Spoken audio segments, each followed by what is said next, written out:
ফরিদপুরের দুর্গম চরাঞ্চলের 2 ইউনিয়নের বাসিন্দারা প্রায় 1 বছর ধরে বিদ্যুৎহীন অবস্থায় রয়েছে। সাবমেরিন কেবল কাটা পড়ে বিদ্যুৎ না থাকায় নষ্ট হয়ে গেছে বিভিন্ন বৈদ্যুতিক সামগ্রী।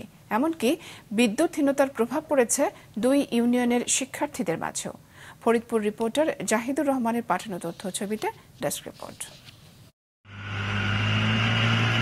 ফরিদপুরের সদরপুর উপজেলার পদ্মা নদীর দুর্গম চরাঞ্চল নারিকেলবাড়িয়া ও চর নসিরপুরে জনবসতি গড়ে ওঠে প্রায় 2 যুগ আগে।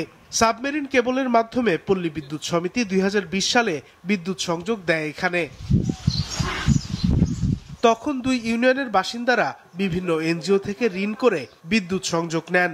তবে পদ্মা নদীর তলদেশে সাবমেরিন কেবলটিতে ত্রুটি দেখা দেওয়ায় প্রায় 1 বছর ধরে বিদ্যুৎহীন অবস্থায় রয়েছেন তারা। এতে নষ্ট হয়ে গেছে বিভিন্ন বৈদ্যুতিক সামগ্রী, ব্যাহত হচ্ছে শিক্ষার্থীদের পড়ালেখা সহ দৈনন্দিন নানা কার্যক্রম। কারেন্টের কারণে ফ্রিজ বন্ধ, আইসক্রিম অনেক ঠান্ডা মান্ডা অনেক সমস্যা, ফ্যান চলে না, লাইট বন্ধ।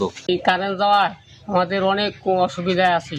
আমাদের এই বাচ্চা কাচ্চা লেখাপড়া করতে পারে না সন্ধ্যার সময়। এই কারেন্ট যাওয়াতে এখন আমাকে সমস্ত দিক দিয়ে দুর্ভোগ হয়ে গেছে।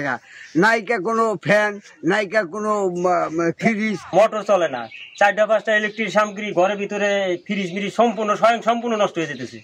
ভোগান্তির কথা চিন্তা করে পল্লী বিদ্যুৎ কর্তৃপক্ষকে লিখিত ও মৌখিকভাবে জানানো হলেও তারা কোনো পদক্ষেপ নেয়নি বলে অভিযোগ উপজেলা প্রশাসনের। সাবমেরিন কেবলটা ছিঁড়ে যাওয়ার কারণে এখানে বিদ্যুৎবিহীন অবস্থায় আছে বিদ্যুৎ বিভাগের ঊর্ধ্বতন কর্তৃপক্ষ যারা দায়িত্বে আছে। এখানে পল্লী বিদ্যুৎ যিনি জিএম মহোদয় আছে তার সাথেও আমি কথা বলেছি, আমরা চিঠি দিয়েছি প্রশাসনিকভাবে। এখন আমি আশা করছি যে নিশ্চয়ই তারা দ্রুত কোনো পদক্ষেপ নেবে। তবে সাবমেরিন কেবল মেরামতের জন্য বিপুল পরিমাণ অর্থের প্রয়োজন বলে জানায় পল্লী বিদ্যুৎ সমিতি। এটা এখন বিকল্প কিভাবে দেওয়া যায় এটা নিয়ে একটা বড় কমিটি কাজ করছে, যেহেতু বিষয়টা অনেক এক্সটেন্সিভ এবং টেকনিক্যালি হাইলি এটা পল্লী বিদ্যুৎ বোর্ডের বড় একটা কমিটি কাজ করছে। চরাঞ্চলের এই 2 ইউনিয়নে প্রায় 20,000 মানুষের বসবাস। সাবমেরিন কেবল থেকে প্রায় 2,000 মিটারের মাধ্যমে বিদ্যুৎ সংযোগ দেয় পল্লী বিদ্যুৎ সমিতি।